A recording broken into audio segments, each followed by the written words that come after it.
देश में कुल 2,47,00,000 लोगों को रसोई गैस के कनेक्शन मिले थे और अब 3,94,00,000 लोगों को अब तक रसोई गैस के निःशुल्क कनेक्शन उपलब्ध कराए जा चुके हैं। यानी हर एक व्यक्ति के जीवन को खुशहाल कैसे बनाया जा सकता है, इस दिशा में सरकार के द्वारा जो प्रयास किए गए हैं, उन प्रयासों के परिणाम आज जमीन पर दिखाई दे रहे हैं। उत्तर प्रदेश के अंदर कोरोना कालखंड के दौरान 15 करोड़ लोगों को फ्री में राशन उपलब्ध कराया गया। पहली लहर में भी अप्रैल 2020 में 20 से लेकर के नवंबर 2020 तक, और दूसरी लहर में मई 2020 से लेकर के नवंबर 2020 तक प्रधानमंत्री गरीब कल्याण अन्न योजना के माध्यम से, और उत्तर प्रदेश सरकार में भी मई जून जुलाई अगस्त 3 महीने का खाद्यान्न राज्य सरकार के स्तर पर उन सभी गरीबों को उपलब्ध करवाने का कार्य किया, निःशुल्क उपलब्ध कराने का कार्य किया। यह पहली महामारी है जिस महामारी में एक भी गरीब भूखों नहीं मरा। हमें महामारी को स्वीकार तो करना पड़ेगा कि महामारी है। हम बीमारी को ही नहीं स्वीकार करेंगे तो फिर बीमारी के उपचार के लिए, बीमारी से बचाव के लिए कोई अभियान आगे नहीं बढ़ सकता। हमें बीमारी को स्वीकार करना होगा और बीमारी के बचाव के प्रति जागरूकता पैदा करनी पड़ेगी, बचाव के लिए उपाय करने पड़ेंगे, सुरक्षा के लिए उस प्रकार की व्यवस्था देनी पड़ेगी, और यह हुआ भी। अगर हम लोग अभी यहां पर नेता प्रतिपक्ष अपने कुछ नए आंकड़ों के साथ आए थे, बोल रहे थे। आंकड़ों के साथ बोलते इसलिए नहीं है क्योंकि उन्हें मालूम है कि आंकड़े उनके सब झुठला दिए जाएंगे, जनता जानती है इस बात को, और इसीलिए नेता प्रतिपक्ष, मैं तो दौड़ के इसीलिए आ रहा था कि मैंने कभी क्यों इतनी हल्ला क्यों हो रहा है। नेता प्रतिपक्ष इतनी जोर से बोल रहे थे जैसे मुझे कभी कभी वो लगता है, लेकिन सज्जन हैं, अच्छे हैं, अपनी बातों को कभी कभी भूल जाते हैं। और मैं इसीलिए बताना चाहता हूं महोदय, ये महामारी है और महामारी में हमें हर एक व्यक्ति को बचाव के सारे उपाय करने चाहिए जिससे हम प्रत्येक नागरिक के जीवन को बचा सकें। किसी व्यक्ति की लड़ाई नहीं है, यह देश की लड़ाई है, देश को सुरक्षित करने की लड़ाई है, इस महामारी से बचाव की लड़ाई है। जिस प्रतिबद्धता के साथ, जिस ईमानदारी के साथ, जिस समर्पण भाव के साथ यह देश इस लड़ाई को लड़ रहा है, हम सबका दायित्व बनता है कि हम सब उसका हिस्सा बने। लेकिन इस महामारी के दौरान भी जो कार्य किए गए वो सबके सामने है, किसी से छुपा हुआ नहीं है। पूछ रहे थे कि हम आंकड़े जानना चाहते हैं, और मैं आपको आंकड़ा ही लेकर के आया हूं आपके पीछे, आपको बताने के लिए। देश का भी लेके आया हूं, दुनिया का भी लेके आया हूं, और उन राज्यों का भी लेके आया हूं जहां आपके मित्रों की सरकार है, वहां का भी आंकड़े मैं आपको दिखाना चाहता हूं। महोदय, पहले मैं दुनिया के आंकड़े देता हूं कोरोना के। दुनिया की कुल आबादी आज के दिन पर है लगभग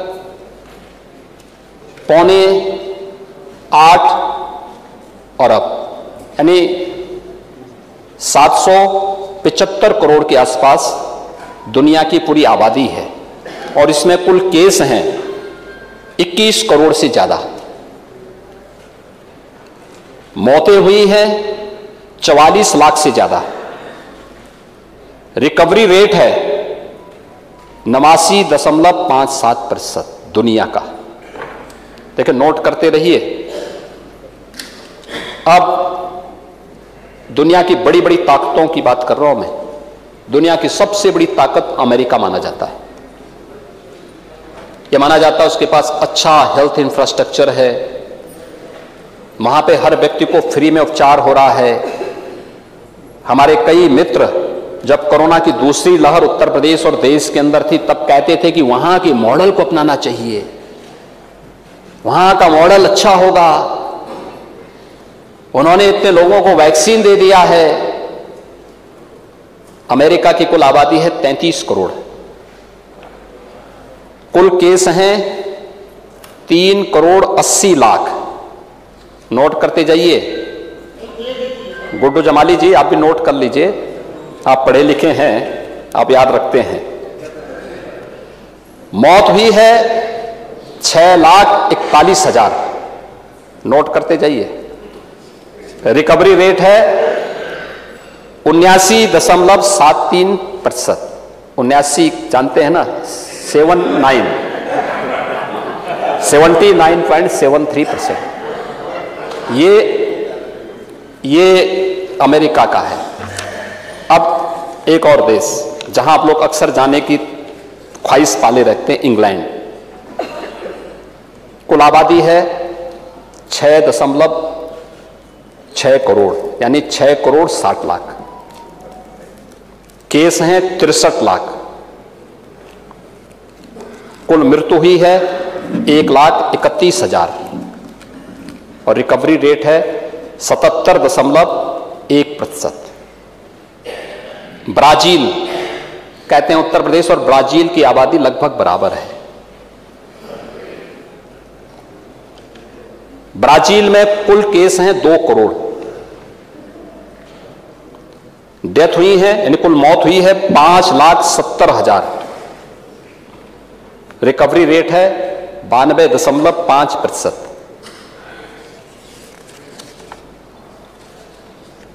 अब मैं आता हूं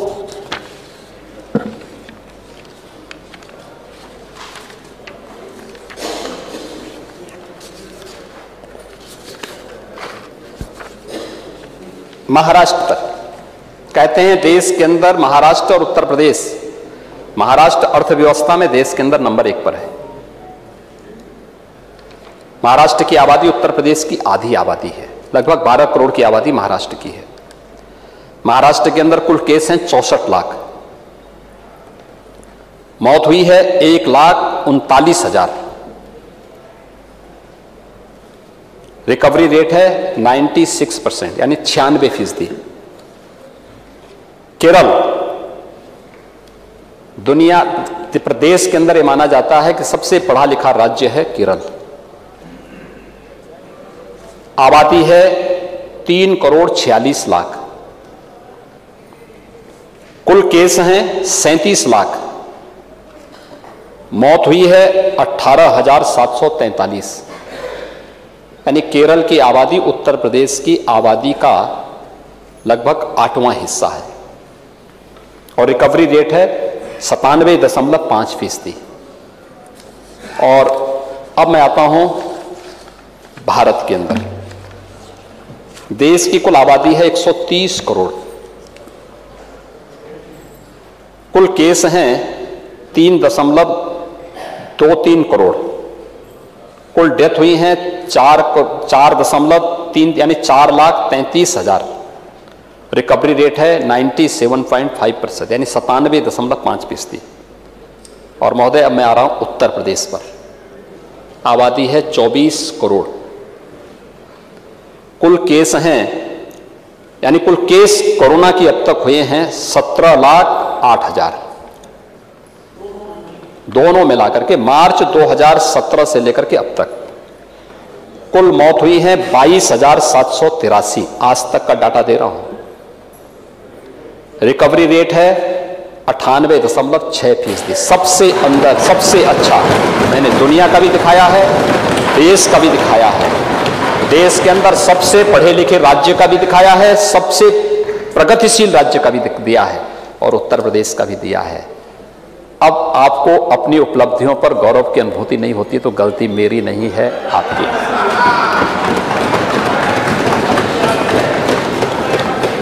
ये आंकड़े ये पब्लिक पोर्टल पे हैं और ये आंकड़े भारत सरकार के वेबसाइट के हिस्से होते हैं। दूसरा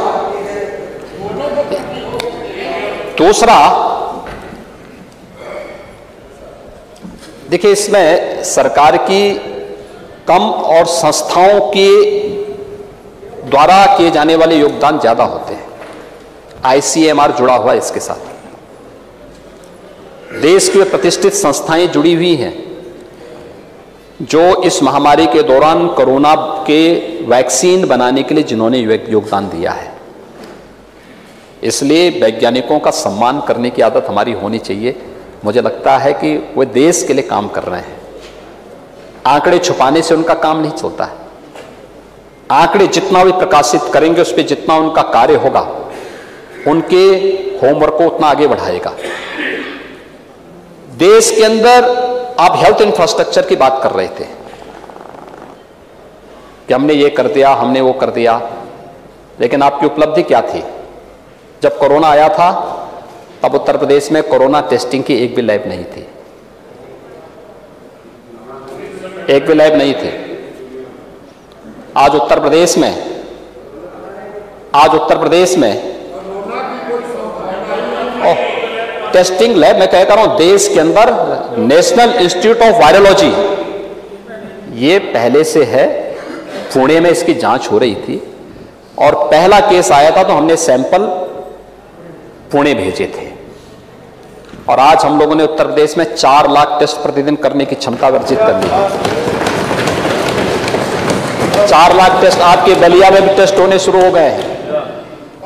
हाँ, हो गए। मैं तो अभी बलिया होके आया हूं। अब आपको फुर्सत नहीं मिलती है तो मैं तो होके आया हूं। मैं बाढ़ क्षेत्र का भ्रमण करके भी आया हूं। अब जमीन पे मैं हूं या आप, अब इसी से पता लग जाएगा। हवाई नहीं, मैं जमीन पे भी गया था, राहत बांध के आया हूं।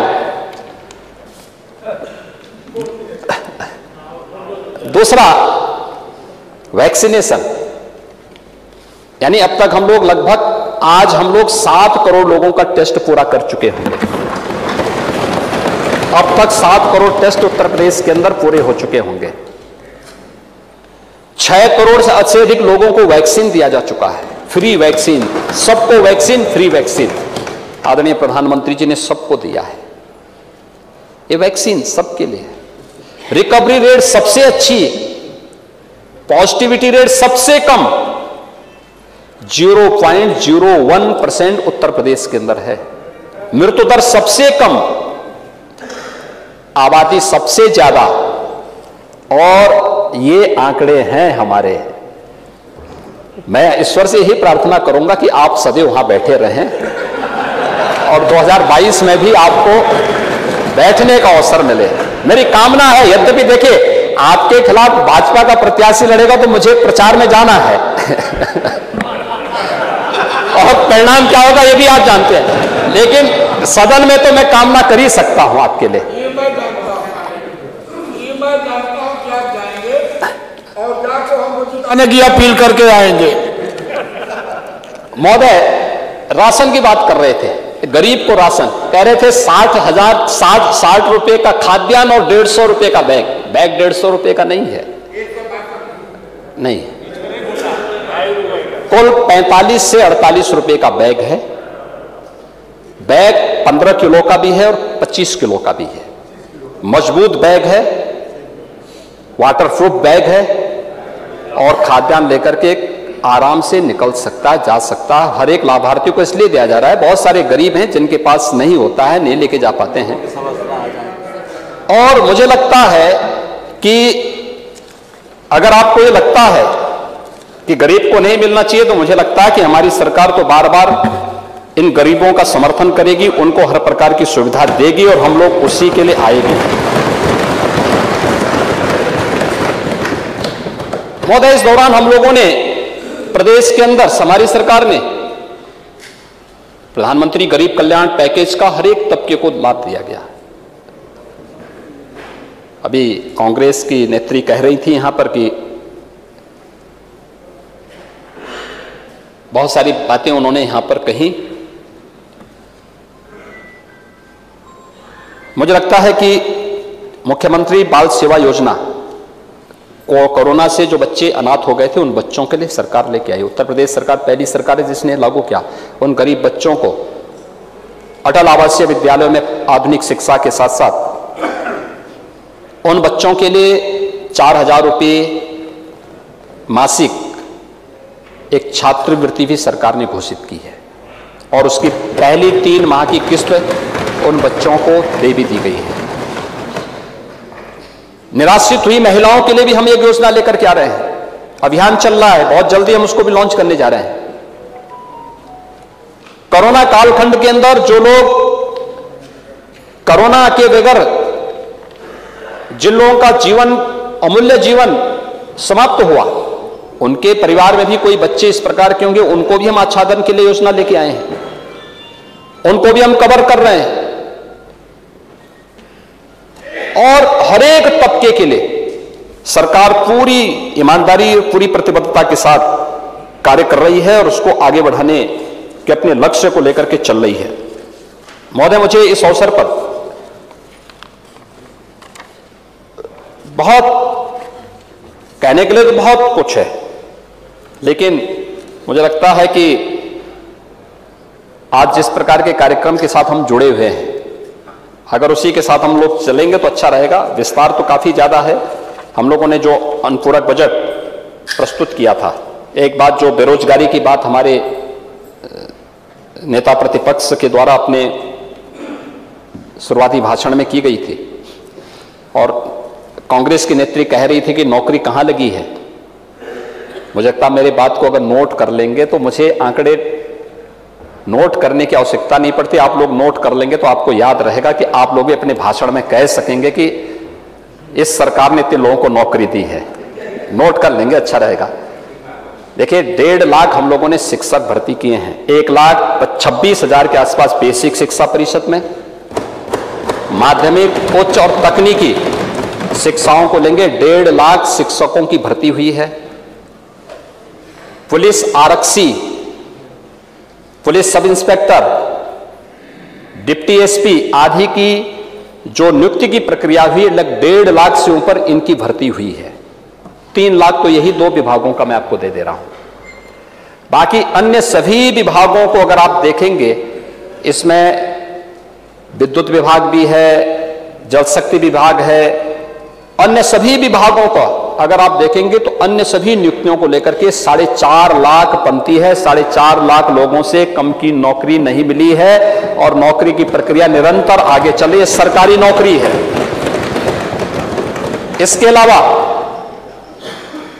प्रदेश के अंदर कानून व्यवस्था की बेहतर स्थिति, किए गए रिफॉर्म, परफॉर्म और ट्रांसफॉर्म का परिणाम है कि प्रदेश के अंदर हुए निवेश, निजी निवेश, सरकारी निवेश के कारण 1,61,00,000 से अधिक नौजवानों को वहां पर नौकरी और रोजगार से जोड़ने का कार्य भी हुआ है और 60 लाख से अधिक नौजवानों को स्वतः रोजगार से जोड़ने का काम हमारी सरकार ने प्रदेश के अंदर किया है।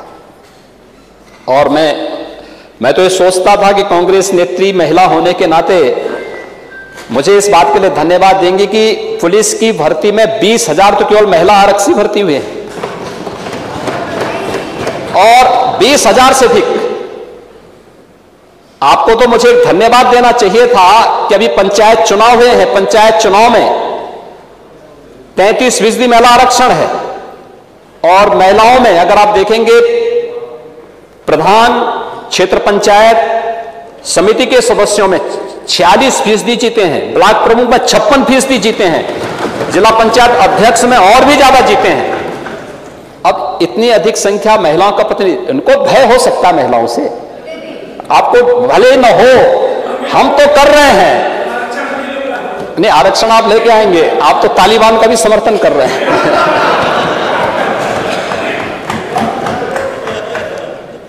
अध्यक्ष जी, तालिबान का समर्थन कर रहे हैं कुछ लोग। महिलाओं के साथ क्या क्रूरता बरती जा रही है वहां पर, बच्चों के साथ क्या क्रूरता बरती जा रही है अफगानिस्तान में। लेकिन कुछ लोग बेशर्मी के साथ तालिबान का समर्थन किए जा रहे हैं, तालिबानीकरण करना चाहते हैं। ये सभी के चेहरे एक्सपोज किए जाने चाहिए समाज के सामने। वे महिला कल्याण की बात करते हैं, महिला कल्याण की बात वे लोग कर रहे हैं जो एक दुर्दांत माफिया को अपने राज्य में शरण देकर के उसको प्रोटेक्ट कर रहे थे। एक होड़ लगी थी उस दुर्दांत माफिया को अपने पक्ष में करने के लिए, अभी भी लगेगी। चुनाव आ रहे हैं, लेकिन सिनेरियो बदला है। अब माफियाओं को जो भी अपने साथ लेके जाएगा उसको मालूम है कि उसके बाद फिर पीछे पीछे बुलडोजर भी घूमता हुआ जाएगा।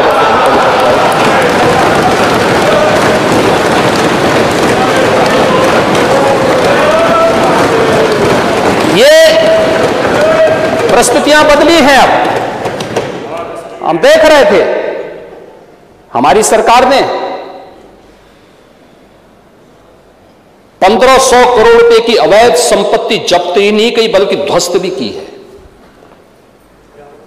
ये राज्य की संपत्ति थी, इन्हीं गरीबों की थी। और हम तो आवास की योजना बना रहे हैं। इन माफियाओं ने जिन जमीनों पर कब्जा करके अपनी हवेली खड़ी की थी वहीं ध्वस्तीकरण करके गरीबों के आवास बनेंगे।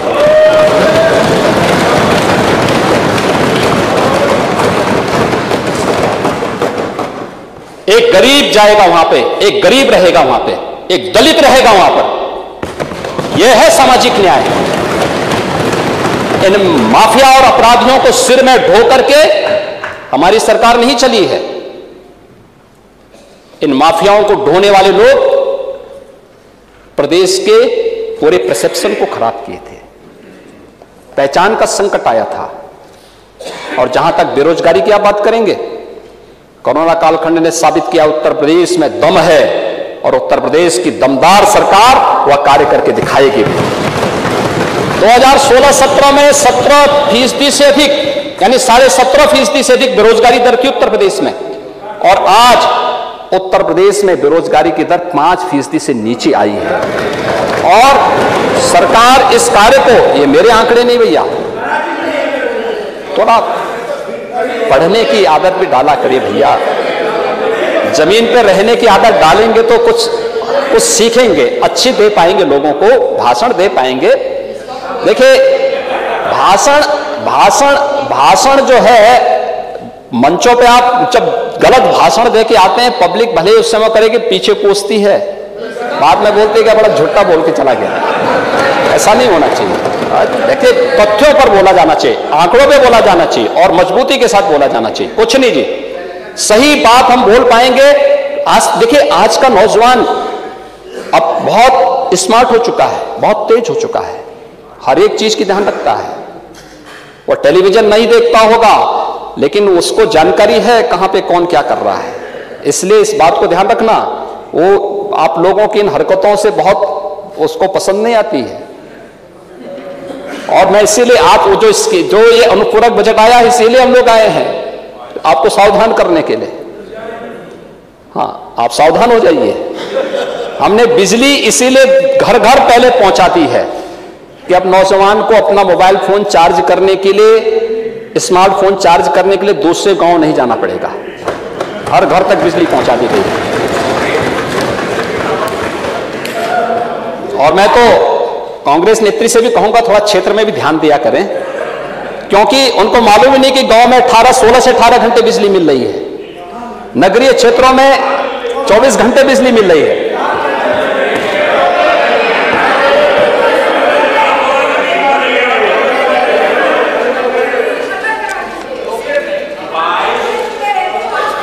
क्षेत्र में कोई दूसरा रहता नहीं है अभी थोड़ा, तो उसमें बिजली बिना भेदभाव की बिजली, और हम लोग बिना भेदभाव की बिजली 16 से 18 घंटे ग्रामीण क्षेत्र में, 18 से 20 घंटे तहसील मुख्यालयों पर, 23 से 24 घंटे जिला मुख्यालयों पे बिजली दे रहे हैं।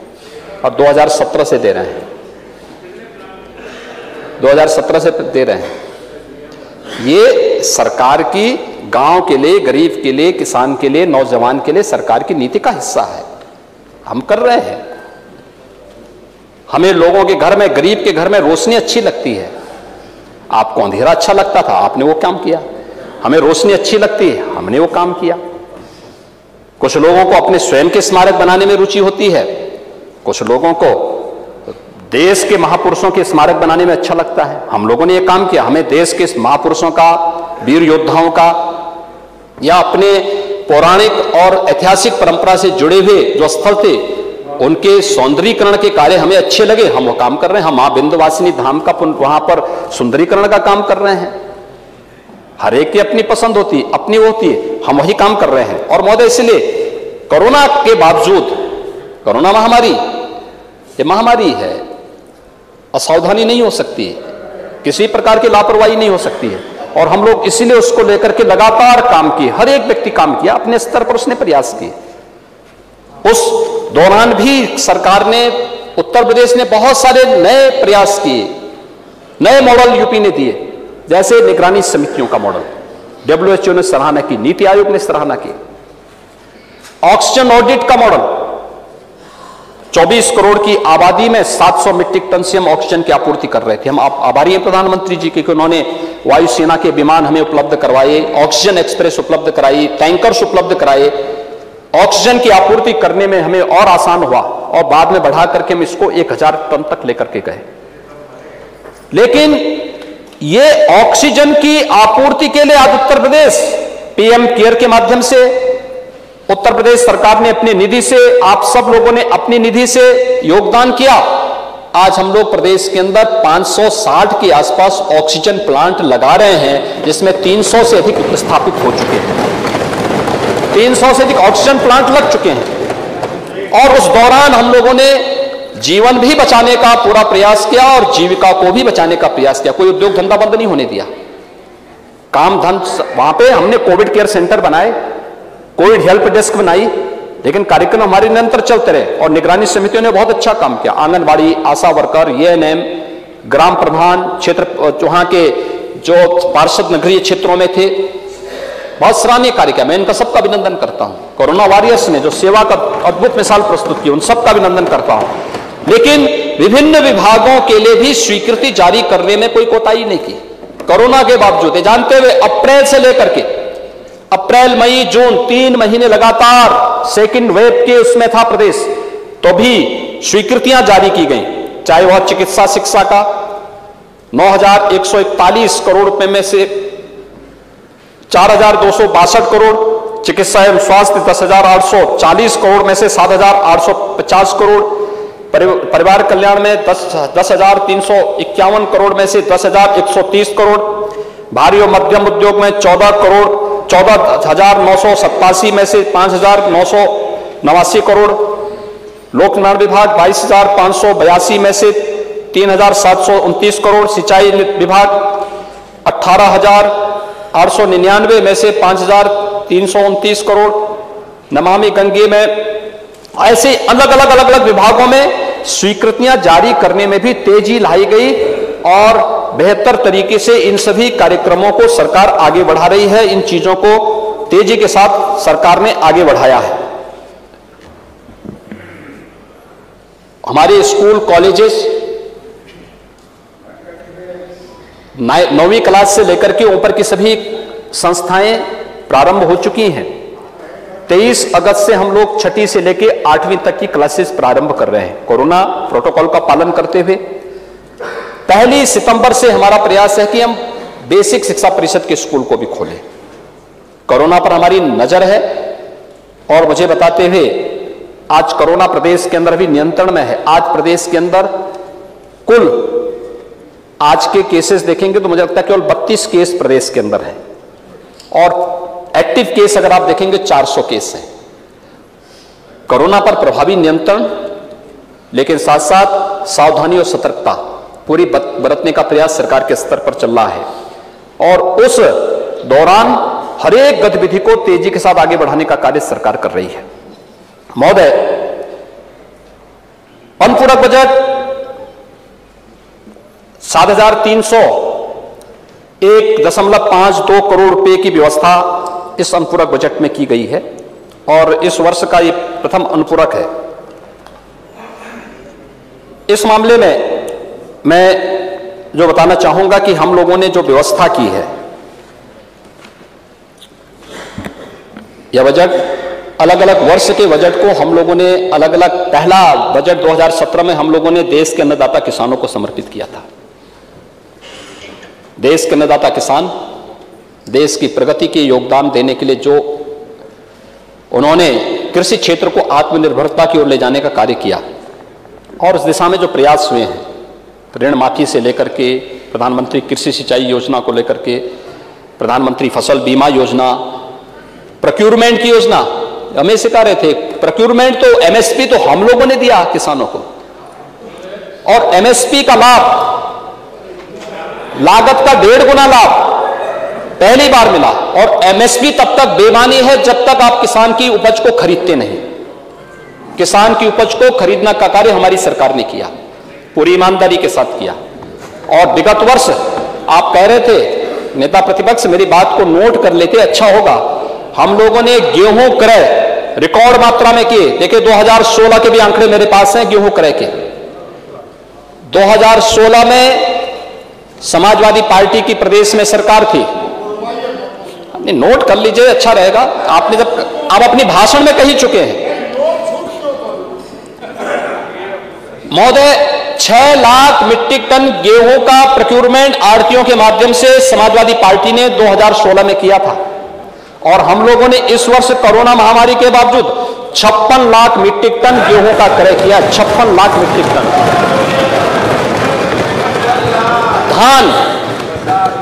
धान का क्रय कोरोना कालखंड में हमारी सरकार ने 66 लाख मीट्रिक टन धान का क्रय प्रदेश के अंदर किसानों से सीधे किया है, और पैसा डीबीटी के माध्यम से किसान के खाते में गया है।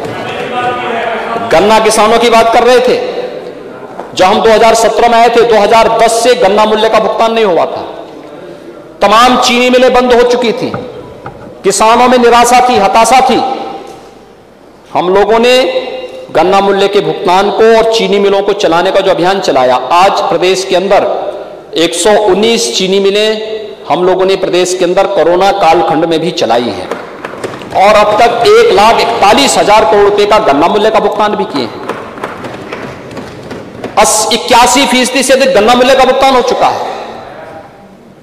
जो 7-8 हजार के आसपास गन्ना मूल्य का भुगतान है, एक्सपोर्ट खोलने की जैसी तैयारी, एक्सपोर्ट खुलने के साथ ही हम लोग चीनी बिकने, क्योंकि उस चीनी सब सरकार के ही कब्जे में है, और चीनी बिकेगी, गन्ना मूल्यों का भुगतान करेंगे, लेकिन नए सीजन के पहले पहले गन्ना मूल्य का भुगतान हो। सरकार का इस पे जोर है, सरकार का पूरा प्रयास रहेगा।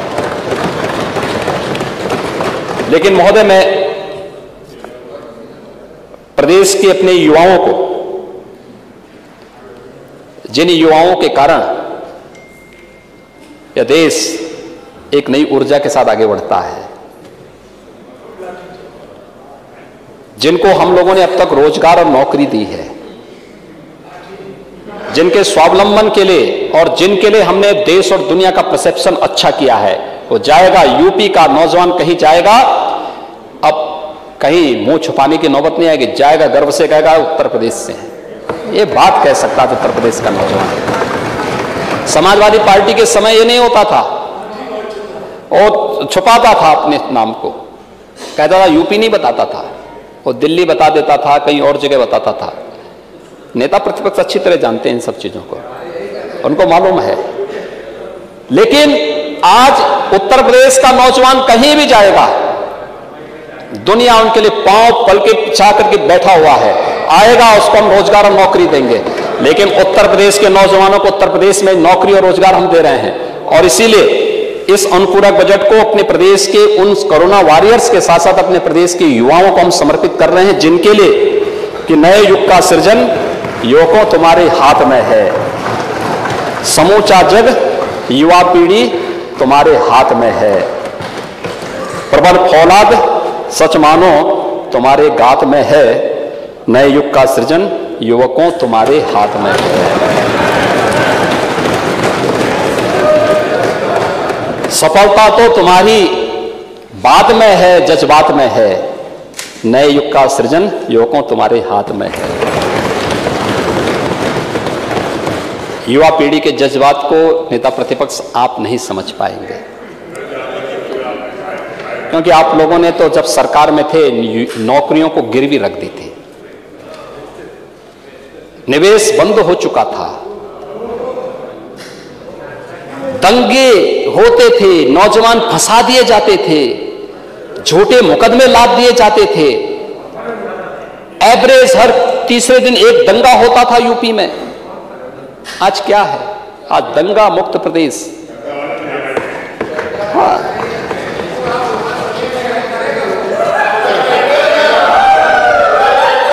और इसीलिए ये तो दंगा कौन करेगा?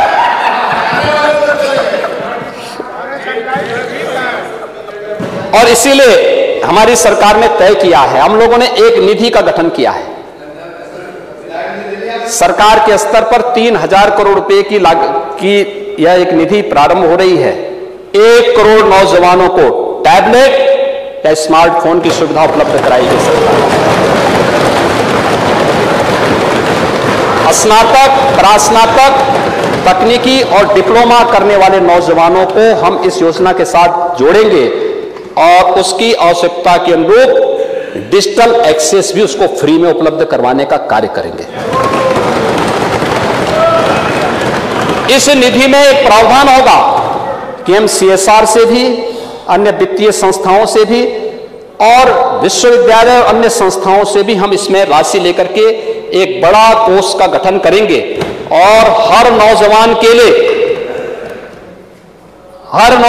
लिए मैं अपने सभी सहयोगी मित्रों से कहूंगा, जिन लोगों के सहयोग से यह आज घोषणा हो रही, जिनकी भावनाओं के अनुरूप हो रहा है, उनको तो युवाओं से कोई मतलब है नहीं, क्योंकि तो युवाओं को पहले ही गलत दिशा में ले जा चुके थे, उनके ऊपर झूठे मुकदमे लाद चुके थे, दंगे करा करके प्रदेश के निवेश की संभावनाओं को ध्वस्त कर चुके थे, तो उनको कोई मतलब नहीं। लेकिन इधर से जो बैठे हुए हैं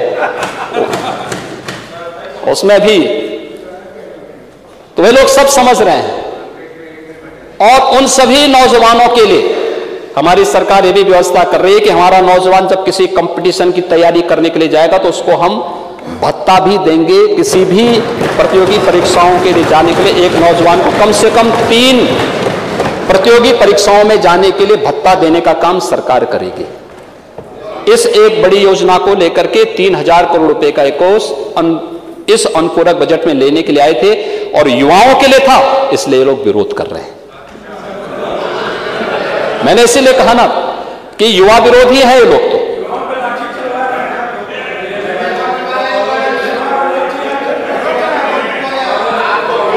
महोदय, दूसरा प्रदेश के अंदर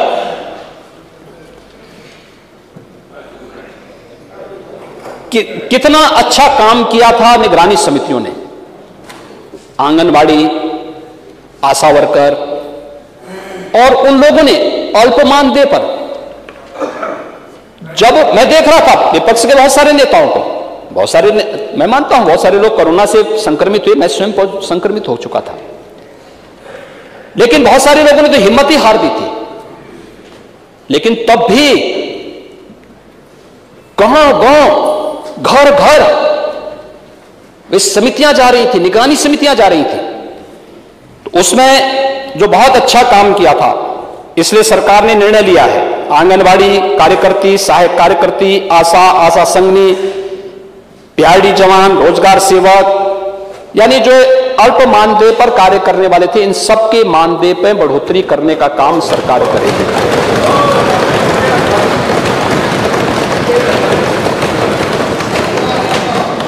महोदय, मुझे एक और यहां पर घोषित करते हुए प्रसन्नता है कि हमारे सरकारी कर्मचारियों ने इस दौरान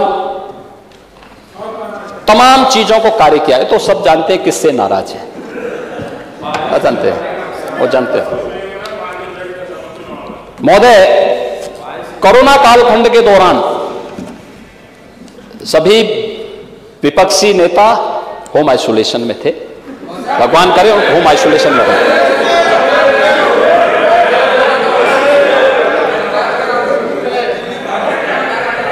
अगर खन्ना जी बोल देंगे कि आप लोग फील्ड में थे तो मैं मान जाऊंगा।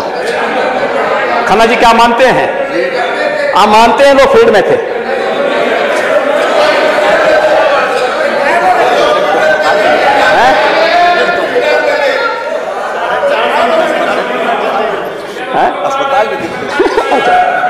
देखिए, वो कहते हैं, वो कह रहे ज्यादातर लोग हॉस्पिटल में थे तो कहां फील्ड में रहते। अरे आप अपवाद हो सकते हैं, फील्ड में नहीं थे, नहीं काम ज्यादा नहीं कर रहे थे, भयभीत थे, लेकिन हमारे सरकारी कार्यालय चल रहे थे, सरकारी कामकाज चल रहे थे, सरकारी कार्यक्रम निरंतर चल रहे थे, और इसलिए सरकार ने तय किया है कि 1 जुलाई 2021 से अपने सरकारी कर्मचारियों के लिए महंगाई भत्ता और राहत, महंगाई राहत का भुगतान, ये 17% जो संप्रति था, इसमें 11% का अतिरिक्त बढ़ोतरी करते हुए 28% का बढ़ोतरी करते हुए 16 लाख सरकारी कर्मचारी और 12 लाख पेंशनर्स, इनको भी हम लोग प्रदेश शासन की ओर से भत्ते की व्यवस्था इनको हम देने जा रहे हैं, इनको भी देने जा रहे हैं। इसके अलावा चीनी मिलों के गन्ना मूल्य के भुगतान को लेकर के हमने 200 करोड़ की व्यवस्था की है, और मैंने बता दिया है एक्सपोर्ट खुल रहा है। एक्सपोर्ट के खुलने के साथ ही नए सीजन के प्रारंभ होने के पहले 2020-21 तक का गन्ना मूल्य का भुगतान सरकार करा चुकी है। नए सीजन का जो अभी 18-19% गन्ना मूल्य बाकी रह गया है 21-22 का, इसका हम नए सीजन के पहले करा लें। इसके बारे में गन्ना मंत्री की सभी मिलर्स के साथ बैठक संपन्न हो चुकी है, और इस कार्यक्रम को तेजी के साथ आगे बढ़ाने का कार्य किया जा रहा है। और नए सीजन में चीनी मिलें फिर चलेंगी, किसी भी गन्ना किसान को गन्ना फेंकने की आवश्यकता नहीं पड़ेगी, शानदार तरीके से सभी चीजें चलेंगी। कोरोना कालखंड के कारण समस्याएं हुई, उस कार्यक्रम को आगे बढ़ाएंगे, इसलिए इसकी व्यवस्था भी की गई है। अधिवक्ता, हम लोगों ने हर एक तबके के लिए कुछ न कुछ किया। कोई कह रहा था महिलाओं के लिए क्या क्या, अगर आप जमीन पे होते तो पता होता कि जनधन अकाउंटधारी महिलाओं के खाते में पैसा गया था कोरोना कालखंड में। निराश्रित महिलाओं की, वृद्धजनों के लिए, प्रधानमंत्री किसान सम्मान निधि से आच्छादित किसानों के लिए, दिव्यांगजनों के लिए, इस सब के लिए गया था। 3 महीने फ्री में उनको रसोई गैस के सिलेंडर भी उपलब्ध कराए गए थे। तो जमीन पर रहते तो कुछ पता रहता, जमीन पर रहते नहीं, इसलिए तो कुछ जमीन का कोई पता नहीं। और महोदय, मैं इसलिए कहना चाहता हूं, अधिवक्ता समुदाय को भी एक सामाजिक सुरक्षा की गारंटी मिलनी चाहिए। युवा अधिवक्ताओं को हम पहले घोषित कर चुके हैं, और ये उन अधिवक्ताओं के लिए जिन्हें सामाजिक सुरक्षा निधि के अंतर्गत कुल 1.5 लाख रुपए की राशि थी, हम इसको 5 लाख रुपया कर रहे हैं, और मैं इसके लिए अपने अधिवक्ता समुदाय का भी अभिनंदन करता हूं। निराश्रित गोवंश, क्या 2017 के पहले गौ तस्करी चरम पर थी, इलीगल स्लॉटर हाउसेज खुलते थे, एक भी बार बयान नहीं आते थे नेता प्रतिपक्ष के, नहीं होते थे। पार्टनर रहे होंगे, क्यों करेंगे, स्वाभाविक रूप से सहानुभूति उन लोगों की किसके साथ में हर व्यक्ति जानता। गौ भक्त बोलने से थोड़ा हो जाता कोई गौ भक्त, दूध तो कोई भी पी सकता है, पिएगा भी, पीना भी चाहिए, घर में भी रख सकते हैं, कोई दिक्कत नहीं है। हम भी रख रहे हैं, आप भी रख रहे हैं, रखना भी चाहिए। अंतर यह है, मैं गाय का दूध पीता हूं, आप भैंस का दूध पीते हैं।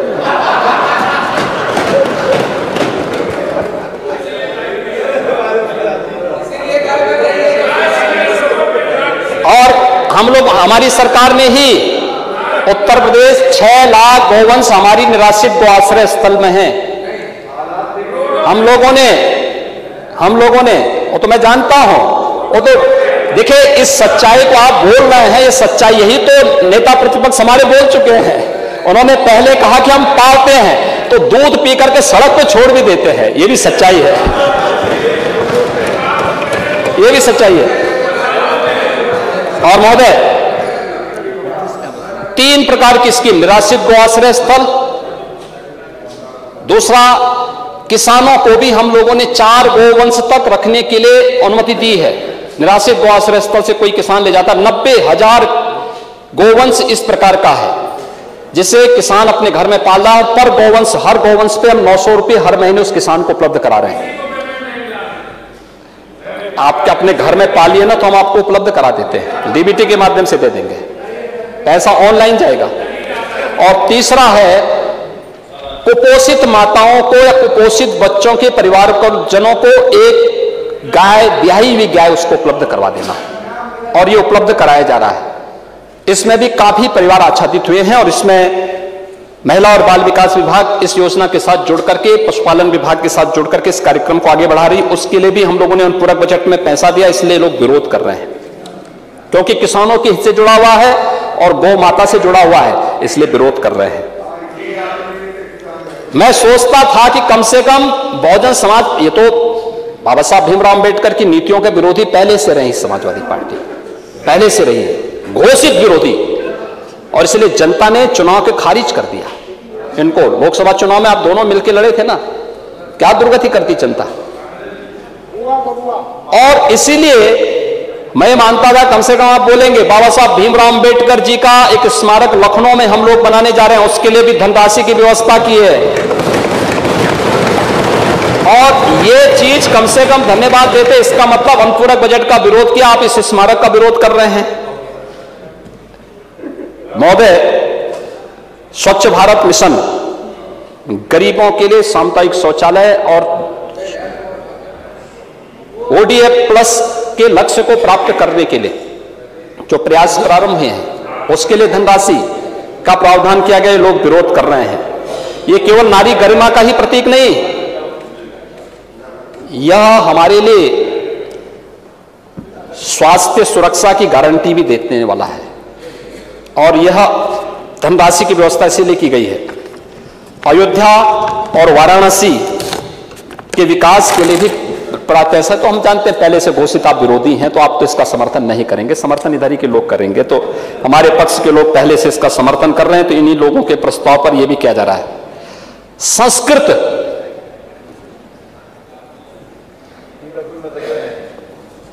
कार्य हम कर रहे हैं, और मंच, अब चुनाव आए तो मंच सजाने लग गए हैं, अब जगह जगह जाकर के सबको याद आ रही है। संस्कृत बच्चों के लिए आप लोगों ने तो संस्कृत के विद्यालय जानबूझ करके बंद किए थे, और जानबूझ करके बंद किया आप लोगों ने, विद्यालय बंद कर दिए, स्कूल बंद कर दिए, उन स्कूलों में नए एडमिशन नहीं होने दिए, उन स्कूलों में नई भर्ती नहीं होने दी। हमारी सरकार ने तय किया है, हमारे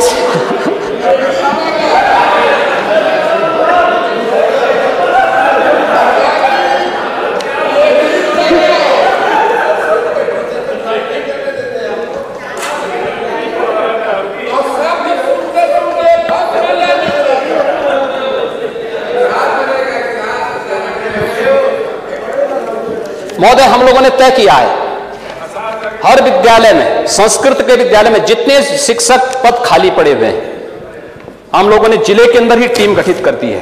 प्रबंधक की अध्यक्षता में जिले के अंदर की टीम तत्काल उन शिक्षकों की मानदेय पर पहले चरण में भर्ती की प्रक्रिया को पूरा करे, और उसमें कहीं कोई कोताही न बरती जाए। जिसको रोक लगाए थे हम लोगों ने उसको दरकिनार कर दिया।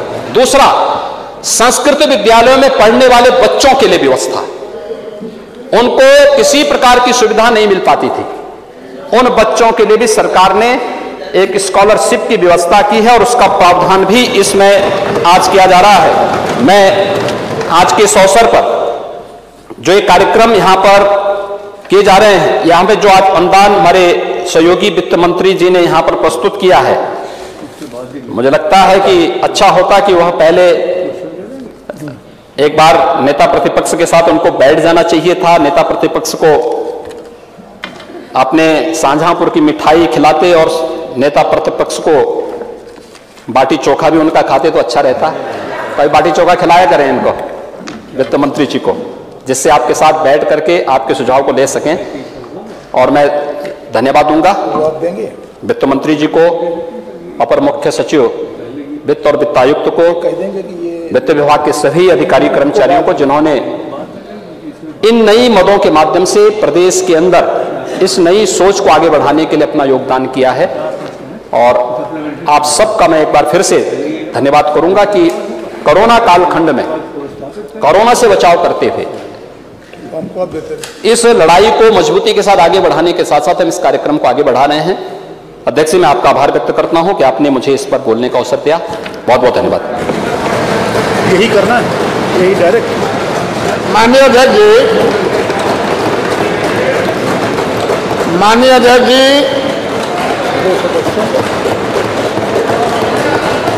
अभी कहाँ खड़ा होकर करने लगे।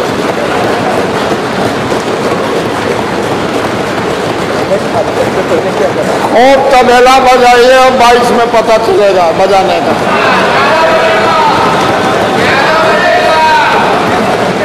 माननीय अध्यक्ष जी,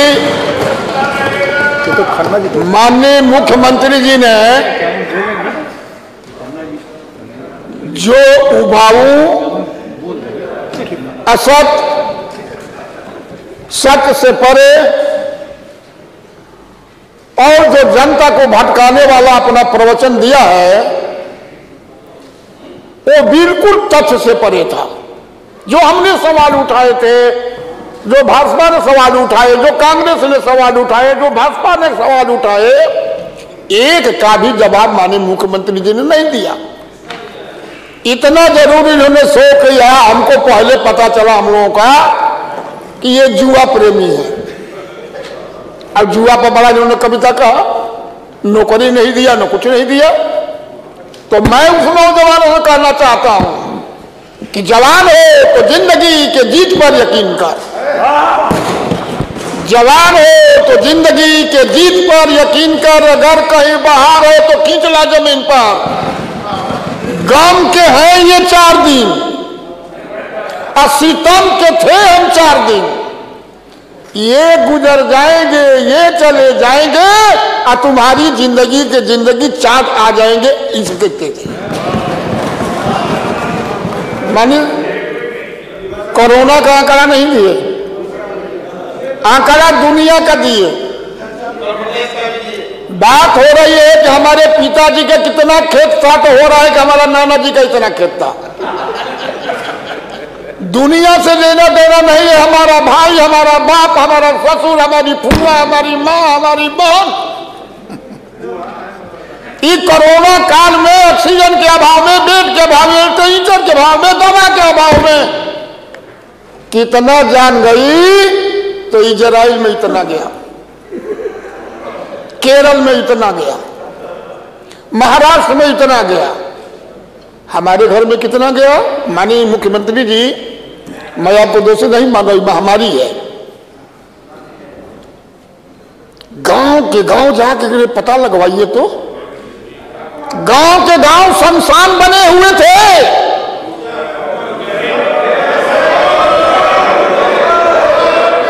भाई देखिए, अब हो गया। माननीय अध्यक्ष जी, नेता विरोधी दल पहले भी काफी देर तक अपनी बात नहीं, मैं नेता विरोधी दल आपकी बात को मान करके कि जल्दी खत्म करना है, लेकिन साहब कहाँ मानने वाले हैं। साहब तो कम से कम 2-2.5 घंटा बोल ही दिए, मैं तो आधा घंटा ही बोला। अगर ये 2.5 घंटा बोले हैं तो मैं आधा घंटा बोला था, 1.5 घंटा और बोलूंगा। तब नेता सदन और नेता विरोधी दल का तो मुकाबला होगा। अध्यक्ष जी, अभी 3 बिल भी बाकी है, विधान परिषद में भी जाने हैं। और ये नेता विरोधी दल ने तय कर रखा है कि वहां अटल जी के स्टेडियम में जो आज कार्यक्रम है उसमें नहीं जाने देंगे। अरे भाई, कल से हमने पूरे सदन से रिक्वेस्ट किया था, माननीय मुख्यमंत्री जी की ओर से आज सम्मान समारोह है। पूरी दुनिया में जो लोग डंका फहरा के आए, जो लोग अपना झंडा हिंदुस्तान का फहरा के आए, उनका सम्मान होना। ये सोचा था कि समय से हो जाएगा। अभी 3 बिल भी बाकी है। कोई अगर आप सहयोग करेंगे तो हो जाएगा। ये कोई स्पष्टीकरण कोई था। नेता सदन जी माननीय मुख्यमंत्री जी को बार बार कह रहे थे कि समय खत्म हो रहा है। आप कहे कि नहीं, ईमानदारी से बताइए। तो ये कह रहे थे कि जल्दी मैं खत्म कर रहा हूं। आज जल्दी जल्दी में 1.5 घंटा ले लिए बात तक। तो माननीय अध्यक्ष जी, हम असत्य भाषण सुनने के लिए थोड़ा यहाँ पर बैठे हैं। आप स्पष्टीकरण पूछ लिए तो स्पष्टीकरण तो मैंने पहले ही कहा कि बताइए कि ऑक्सीजन की कमी से कितने लोग मरे। तो केरल में इतने लोग मरे। मैंने पूछा कि वेंटिलेटर की कमी से कितने लोग मरे, तो महाराष्ट्र में इतने लोग मरे। मैंने पूछा कि बेड के अभाव में कितना लोग मरे, तो बंगाल में इतने लोग मरे, इजराइल में इतने लोग मरे। अरे कहाँ कितने मरे? हमारा भाई, हमारा बाप, हमारा बेटा, हमारी माँ, हमारी फुआ, हमारी बहन कितनी मरी। तो बिल्कुल आपका आंकड़ा सत्य था। रोजगार का आंकड़ा सत्य, कोरोना का आंकड़ा सत्य, और लोगों को राहत देने वाला भी आपका आंकड़ा है सत्य, मेरा आंकड़ा सत्य। माननीय अध्यक्ष जी, ये उबाऊ भाषण जो हमारे मुख्यमंत्री जी ने दिया, ये चुनावी भाषण दिया। मैं पहले ही कह चुका था कि इतना आवास बनाया, इतना शौचालय बनाया, इतना पैसा भेजा, यही मुख्यमंत्री जी कहेंगे, कहिए दिया। आप 4 साल का भाषण इनका 3 साल के इधर से देख लीजिए, वही हमेशा गिनाते हैं। आगे गिनाने के लिए कुछ है ही नहीं है। आवास तो बनाया, जो मुख्य प्रधानमंत्री आवास योजना है, वही इंदिरा आवास योजना पहला था, जिसका नाम बदल करके मुख्यमंत्री आवास हुआ। तो अब तो स्पष्ट माननीय जब हमारी सरकार थी, अखिलेश यादव जी माननीय मुख्यमंत्री थे, तो इंदिरा आवास का दाम बढ़ाकर को तो लगातार बनवा ही। लोहिया आवास कम से कम 10-15 लाख लोगों को, 20 लाख लोगों को बनवाया, 3.5 लाख रुपया दिया जाता था। इस पर हमने बनाया, आपका बनवाया, जबकि हमारी सरकार केंद्र में नहीं थी, ना हमारी मदद मिलती थी। शौचालय भी जो आपकी बात कर रहे हैं, हमने जो बनवाया, हमारी सरकार केंद्र में नहीं थी। केंद्र में आपकी सरकार है और आपकी यहाँ सरकार है, आपको अधिक पैसा मिल जाता है। कोई उत्तर प्रदेश के पैसा से नहीं ना बनवाए हैं, वो केंद्रीय योजना है। अब आपका हो गया, स्पष्टीकरण हो गया। इसलिए माननीय अध्यक्ष जी, माननीय मुख्यमंत्री जी के सत्य से परे भाषण, प्रवचन और उत्तर प्रदेश के नौजवानों को ठगने का काम, किसानों को ठगने का काम, हर वर्ग जाति धर्म को ठगने के लिए जो भाषण दिया है, हम इसका विरोध करते हैं। और मैं इनके अनुपूरक भाषण चुनावी और संत है, इस पर मैं अपना बल देता हूं। मत संख्या 51। माननीय अध्यक्ष जी,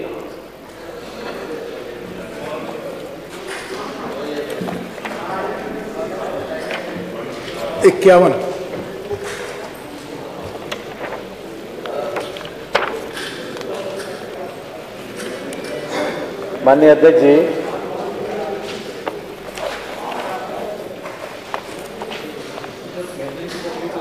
मैं आपकी अनुज्ञा से प्रस्ताव करता हूं कि जो भी सदन के समक्ष 2021-22 के अनुपूरक अनुदानों की मांगों पर जो चर्चा में माननीय नेता सदन ने, माननीय नेता प्रतिपक्ष ने, माननीय नेता बसपा ने, माननीय नेता कांग्रेस, माननीय नेता अपना दल, माननीय नेता सुहेल देव राजभर पार्टी, जिन सभी लोगों ने भाग लिया मान्यवर, उनका मैं हृदय से धन्यवाद देता हूं। और माननीय नेता सदन ने सभी लोगों की जिज्ञासाओं का, जो भी जिज्ञासा की थी, वो उस पर अपना उत्तर भाषण किया है मान्यवर। मैं विशेष रूप से सभी लोगों को आभार प्रकट करता हूं। और जो भी बातें छात्रवृत्ति वाली या पीआरडी वाली आई हैं, उसको मैं दिखवा लूँगा मान्यवर। और अब मैं आपसे अनुरोध करता हूं कि इस पर ये चर्चा को कंक्लूड किया जाए और मान्यवर इस पर मतदान कराया जाए। चर्चा कंक्लूड हो गई, हमने बुला लिया आपको। आप मत संख्या। मान्यवर, मैं प्रस्ताव करता हूं कि अनुदान संख्या 7, 9, 11, 13, 15, 19, 24, 26, 35, 39, 41 लगायत 42, 49, 67, 71, 84, 86 तथा 92 के अंतर्गत कुल रुपए 7,270 करोड़ 44,32,000 की अनुपूरक मांग वित्तीय वर्ष 2020-21-22 के लिए स्वीकार की जाए। प्रश्न ये है कि अनुदान संख्या 7, 9, 11, 13 लगायत 15, 19, 24, 26, 35, 39, 41 लगायत 42, 49, 67, 71, 84, 86 और 92 के अंतर्गत कुल 7,270 करोड़ 44 लाख 32,000 रुपये की अनुपूरक मांग वित्तीय वर्ष 2021-2022 के लिए स्वीकार की जाए। जो सदस्य इसके पक्ष में हो कृपया हाँ कहें, जो सदस्य विरोध में हो ना कहें। हाँ की संख्या अधिक है अतः यह धनराशि स्वीकृत हो।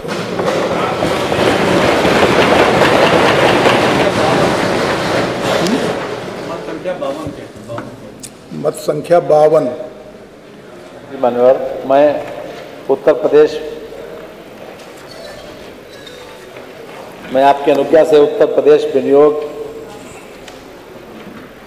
विधेयक 2021 को पुरस्कृत करने हेतु सदन की अनुज्ञा मांगता हूं। प्रश्न है कि उत्तर प्रदेश विनियोग 2021-22 का अनुपूरक विधेयक 2021 को पुरस्कृत करने हेतु सदन की अनुज्ञा दी जाए। जो माननीय सदस्य पक्ष में हो हाँ कहें, जो विरोध में हो नहीं कहें। हाँ की संख्या अधिक है अतः अनुज्ञा दी गई।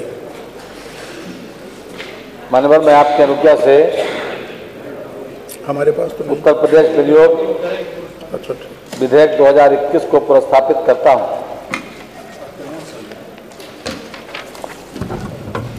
संख्या 54। माननीय, मैं आपकी अनुज्ञा से प्रस्ताव करता हूं कि उत्तर प्रदेश विनियोग विधेयक 2021 पर विचार किया जाए। प्रश्नोपस्थित करना। प्रश्न है कि उत्तर प्रदेश विनियोग 21-22 का अनुपूरक विधेयक 2021 पर विचार किया जाए। जो माननीय सदस्य पक्ष में हो हाँ कहें, जो विरोध में हो नहीं कहें।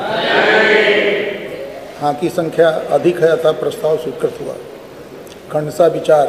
प्रश्न है कि खंड 2 से खंड 3 तक खंड 1 प्रस्तावना और शीर्षक और संलग्न अनुसूची इस विधेयक के अंग माने जाएं। जो माननीय सदस्य पक्ष में हो कृपया हाँ कहें, जो विपक्ष हो कृपया नहीं कहें। हाँ की संख्या अधिक है अतः खंड 2 से खंड 3 तक खंड 1 प्रस्तावना व शीर्षक व अनुसूची इस विधेयक के अंग माने जाएं। माननीय, मैं आपकी अनुज्ञा से प्रस्ताव करता हूं कि उत्तर प्रदेश विनियोग विधेयक 2021 पारित किया जाए। प्रतियां वितरित कर दी जाए। मत संख्या 55। मैंने प्रस्ताव कर दिया। मैं आपके अनुज्ञा से प्रस्ताव करता हूं कि उत्तर प्रदेश विनियोग विधेयक 2021 को पारित किया जाए। प्रश्न है कि उत्तर प्रदेश विनियोग 21-22 का अनुपूरक विधेयक 2021 पारित किया जाए। जो माननीय सदस्य पक्ष में हो कृपया हाँ कहें, जो विरोध में है वह नहीं कहें। हाँ की संख्या अधिक है तो यह विधेयक पारित हुआ।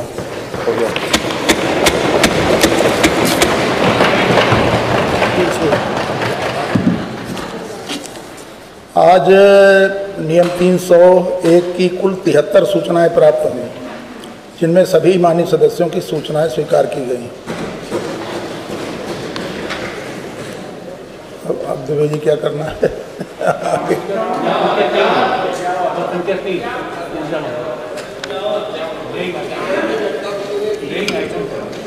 नहीं वो तो करेंगे। 51 की घोषणा कर दें पहले।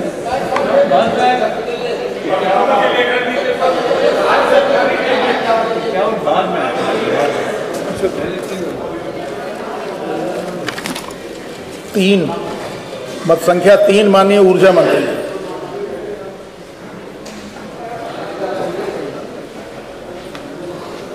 बुला लीजिए किसी को। ये तो हाँ बैठे तो हैं। पढ़ना है ना, बजट का पढ़ना है ना। द्विवेदी आइटम चला बात बारे में आपकी अनुज्ञा से उत्तर प्रदेश राज्य विद्युत उत्पादन वितरण निगम की 39वीं वार्षिक रिपोर्ट एवं लेखा 2018-19 को कंपनी अधिनियम 2013 की धारा 395(1) के अपेक्षा अनुसार टिप्पणी सहित सदन के पटल पर रखता हूँ।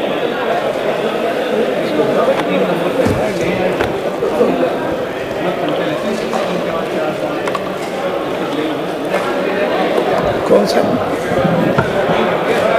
मत संख्या 4। सभी माननीय सदस्य अपने अपने स्थान पर बैठे, सदन की कार्रवाई चल रही है। मत संख्या 4। ऊर्जा मंत्री मंत्री खादी ग्राम उद्योग मंत्री। ग्राम उद्योग बोर्ड लखनऊ का वर्ष 2013-14 का संकलित प्रमाणित आर्थिक चिट्ठा लेखा को उत्तर प्रदेश खादी तथा ग्राम उद्योग बोर्ड अधिनियम 1960 की धारा 30 के अधीन में आपके समक्ष रखता हूँ।